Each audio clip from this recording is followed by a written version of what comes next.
Dans le cadre du projet podcast du lycée François-Marty, série Nuit de la lecture 2023, extrait du livre Continuité des parcs de Julio Cortázar. Il avait commencé à lire le roman quelques jours auparavant.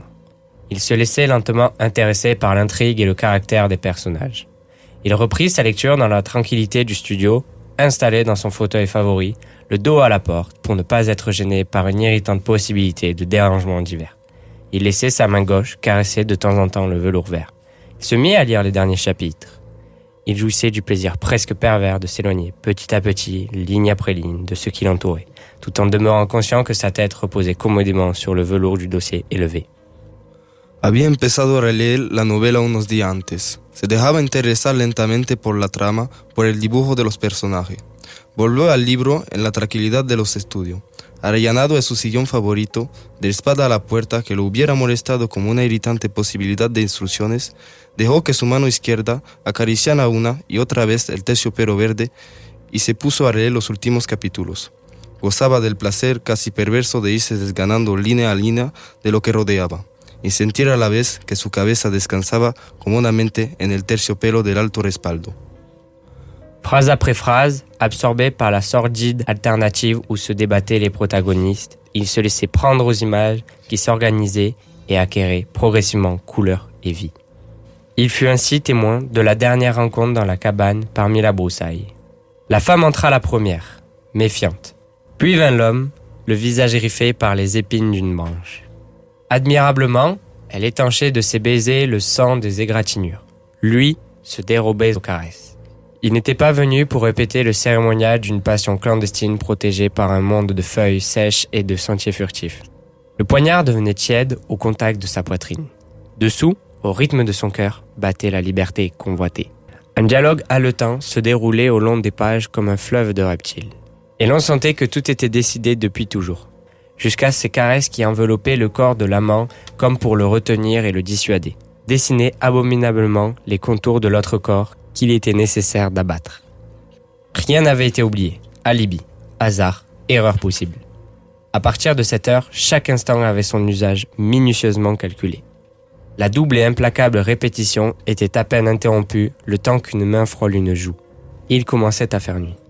Palabra a palabra, absorbido por la sordida disyuntiva de los héroes, dejándose ir hacia las imágenes que concertaba y aquelía color con el movimiento, fue testigo del último encuentro en la cabaña del monte. Primero entraba la mujer, recelosa. Ahora llegaba el amante, lastimada la cara por el chicotazo de una rama. Admirablemente restañaba ella en la sangre con sus besos, pero él rechazaba las caricias.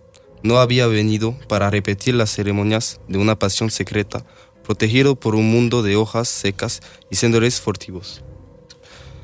El puñal se entibiaba en contra su pecho, y debajo latía la libertad agazapada.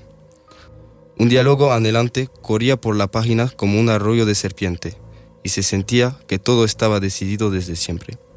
Hasta esas caricias que entraban en el cuerpo del amante como queriendo retenerlo y disuadirlo. Dibujaba abominablemente la figura de otro cuerpo que era necesario destruir. Nada había sido olvidado, coartadas, haceres, posibles errores. A partir de esa hora, cada instante tenía su empleo minuciosamente atribuido.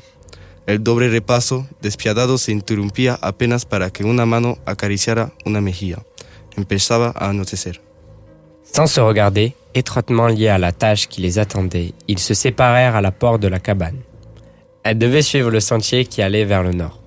Sur le sentier opposé, il se retourna un instant pour la voir courir, les cheveux dénoués. À son tour, il se mit à courir, se courbant sous les arbres et les haies. Les chiens ne devaient pas aboyer et ils n'aboyèrent pas. À cette heure, l'intendant ne devait pas être là et il n'était pas là. Il monta les 3 marches du perron et entra. D'abord, une salle bleue, puis un corridor, puis un escalier avec un tapis. En haut, 2 portes. Personne dans la première pièce, personne dans la seconde.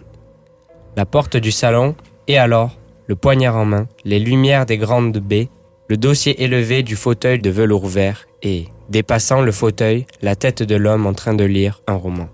Sin mirarse ya, atados rígidamente a la tarea que los esperaba, se separaron en la puerta de la cabaña. Ella debía seguir por la senda que iba al norte.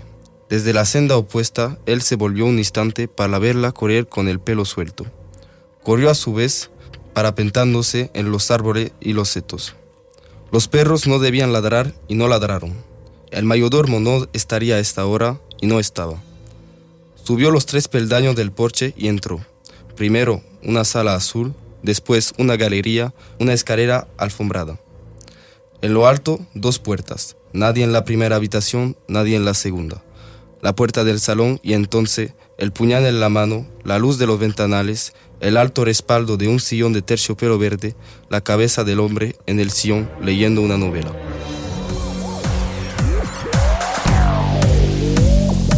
Ce podcast a été réalisé par les élèves du lycée François Marty dans le cadre du projet Lire même pas peur, en partenariat avec la région Occitanie, la médiathèque de Villefranche-de-Rouergue, la mairie de Monteil et CFM Radio. Cette série de podcasts est à retrouver sur le site du lycée François Marty. Enzo, Héloïse, Marlène, Manon, Romane et Julien, mais aussi Diego, Andrea, Ambre, Anaïs, Théo, Mathis et encore Jason, Sofiane, Alexis, Louis, Mathis, Enzo et Léa ont participé au projet.